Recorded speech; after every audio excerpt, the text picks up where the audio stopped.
Je suis Guillaume Martineau et je vais vous expliquer dans ce tuto comment tirer le meilleur parti de votre side imaging afin de pêcher efficacement. Donc tout d'abord, j'appuie 2 fois sur menu, il y a le premier réglage à faire sur l'onglet sonar, comme on a vu dans le précédent tuto. Donc la fréquence de vue latérale 455 kHz, donc ça c'est pour toutes les détections en profondeur supérieure à 10 mètres.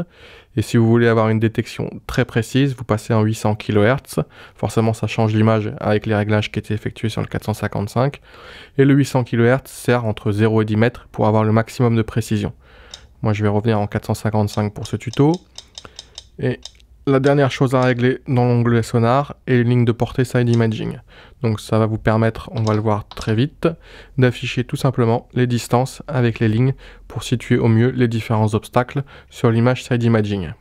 Une fois que ces deux réglages ont été effectués dans l'onglet sonar, j'appuie pour avoir accès au menu Express, où là je vais avoir le réglage du side imaging à proprement parler.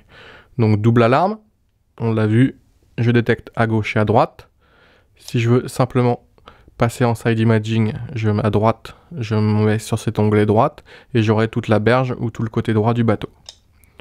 De même, si je veux analyser simplement le côté gauche. La sensibilité, donc entre 1 et 10, là c'est pareil, ça va être en fonction de ce que vous allez chercher à afficher.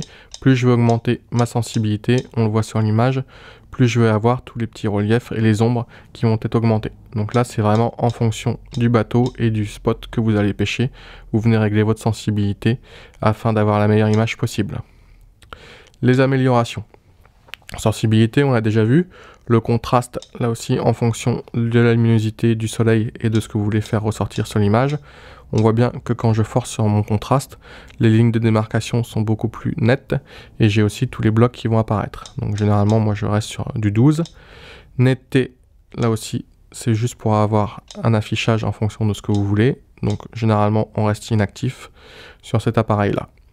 Et le mode profil, qui est très intéressant à ce niveau-là, c'est-à-dire que quand je l'active, je vais venir gommer ma profondeur d'eau, comme on a vu, pour avoir simplement un aplat avec une vue réelle du fond. Donc je remets inactif, je rappelle à tout le monde, mais vous devez le savoir depuis le temps, ce que je vois ici dans cette partie noire, c'est la profondeur, et ce qu'on a sur les côtés, c'est donc la vue latérale. Donc on va imaginer que je viens plier cette partie-là, pour avoir donc le fond de ce côté-là et de ce côté-là, et ce qui est dans le noir, c'est la colonne d'eau. Donc typiquement, là, on a 2 arbres qui sont affichés.